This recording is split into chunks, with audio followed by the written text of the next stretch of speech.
golden rule dictates that we treat others the way that we want to be treated, which is all well and good. And there certainly are a large number of people who could stand to abide more firmly by its admirable mandate. But this video is not for those people. This video is for the person, the type of person who doesn't only treat other people well, but actually treats others vastly better than they treat themselves. That type of individual, and I include myself among them, is in need of what I call the golden rule in reverse. Namely, that we stop treating ourselves the way that we would never dream of treating anybody else. That is, if we wouldn't dare say it to another person, the golden rule in reverse dictates that we don't get to say it to ourselves either. So if we would never call another person stupid or ugly, a piece of or a total useless or worthless, well, then we don't get to call ourselves those things either. But what makes us so hard on ourselves in the first place? Why is our inner critic so harsh, judgmental, and unrelenting to begin with? So, to explore the various answers to this question, we're going to be looking at it through the lens of early childhood development. As adults, we tend to do to ourselves what was done to us in our early years. That is, our unconscious tendency is to treat ourselves in the same ways that we were treated. This is called modeling or learned behavior. If we were routinely criticized or reprimanded as children, chances are strong that we will treat ourselves in the same way as adults. We will have internalized the external critic that was our mother, our father, our teachers, our grandparents, our siblings. We will have internalized that voice so that the critical voice eventually comes to reside within our own psyche. And that voice will feel very natural and reasonable. Natural due to our lifelong familiarity with it. It is what we've been hearing and experiencing since childhood, after all. And reasonable because nobody ever told us that this type of unbridled criticism towards ourselves was not okay. So, we model our caregivers by internalizing their critical voices and treating ourselves in the same manner that they treated us. Further, because this self-directed criticism, because this self-attack feels so obviously natural, putting a stop to it feels almost terrifyingly unnatural. We don't like the voice of our inner critic, sure, but we do like that there is a voice. Were we to stop it, what would we replace it with? Would we be able to withstand the deafening silence? How would we talk to ourselves instead? And how could we talk to ourselves in a manner that didn't feel like it was full of lies and empty platitudes? These are just some of the reasons why it can be so difficult to drop the lifelong tendency for self-attack. Now, paradoxical as it may be, the seemingly opposite set of childhood conditions may also give rise to a similarly harsh internal critic. Perhaps your parents behaved like irresponsible children. Perhaps they were uninvolved in your life to the point of neglect, overly permissive, employed no external boundary function, and imposed no age appropriate limits or responsibilities. Little you may have seen their utter lack of inner restraint and the horrifying consequences that resulted from their profound irresponsibility and decided that you wanted absolutely no part of it. So, in place of their non existent boundary function, both internal and external, you may well have gone to the opposite extreme, where they wouldn't have criticized you, even when you damn well deserved it or even needed it. You may have manifested an inner critic that is so unrelenting that it comes down on you, even when you damn well don't deserve it and certainly don't need it. This inner critic, this inner judge, this arbiter actually would have had your best interests at heart. Don't end up like your parents. Do find a way to be successful in life. Don't forego your various responsibilities.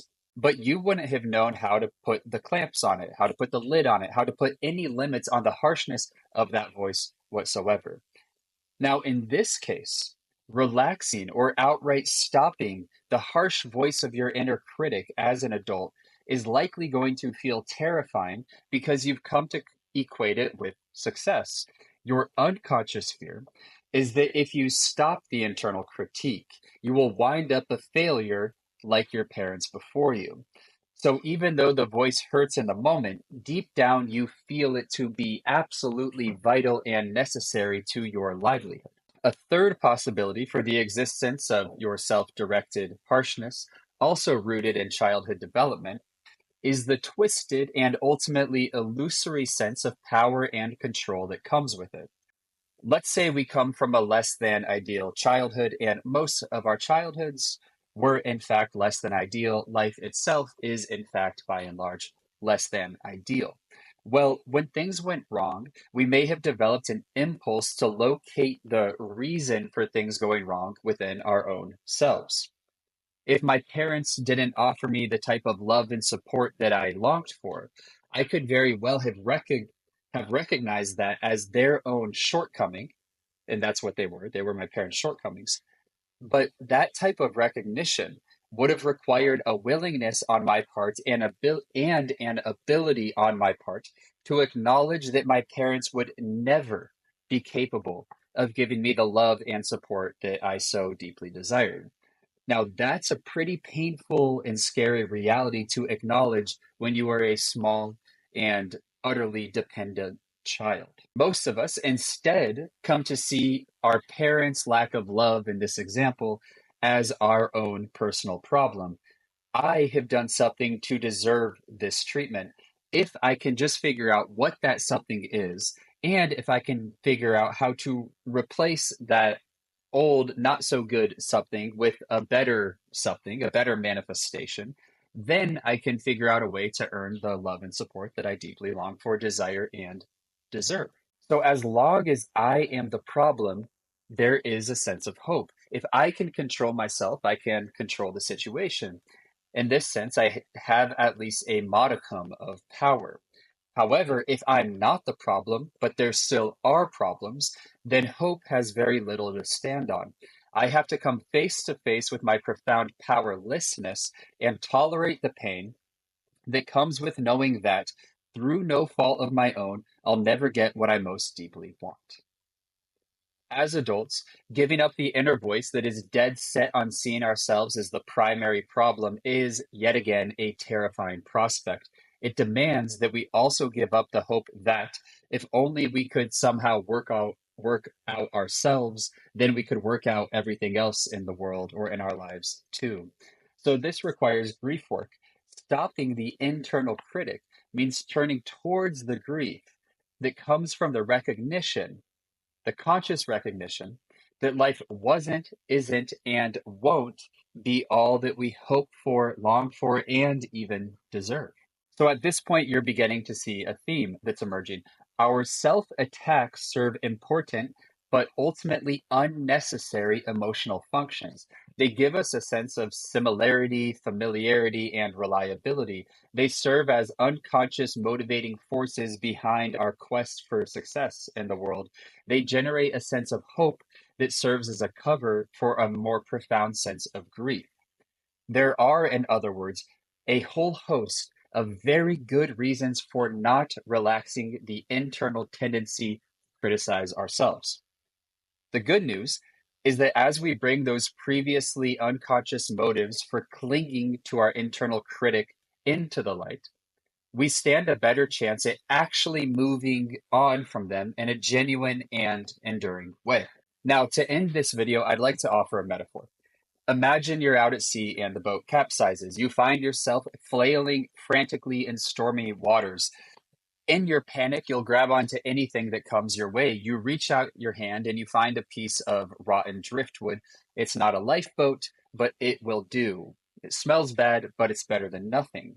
In this metaphor, the stormy waters, the unpredictable seas, those represent just our lives, life in general. And the rotting piece of driftwood is, as it were, our internal critic. Now, we don't want to hold on to that stinking piece of driftwood, but we'd much prefer to grab a hold of something rather than nothing. And because there's nothing better, there's no big lifeboat that we can grab, we hold on to the driftwood and we cling to it. And here's the thing. As children, we had to hold on to that piece of driftwood. We had no chance of making it on our own in those stormy seas without holding on to anything. But as adults, maybe, just maybe, we can take the risk of letting go. We may find that we can float just fine without our inner critic driftwood to prop us up. We may find that we actually know how to swim. We may find that, in fact, the seas are quite calm and it was merely our panicky thrashing about that gave them their appearance of being stormy. Or, and this is the most radical idea, we may find that we can breathe just fine underwater. There's an old Buddhist saying that illustrates this idea. The bad news is that we're falling through space and there's nothing to save us. The good news is that there is no ground. When you don't grab the driftwood, you may feel like you're drowning, but maybe there's no actual water to drown in after all. So the next time your inner critic revs its harsh but well meaning head, take a breath, hold it at bay, and lean into the panic that it is trying to protect you from.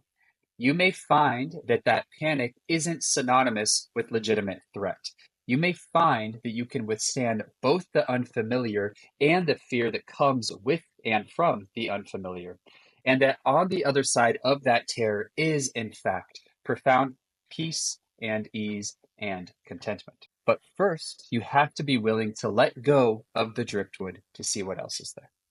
Thank you very much for your time. I hope you enjoyed that video. Feel free to go down and subscribe for future videos of that nature. Take care.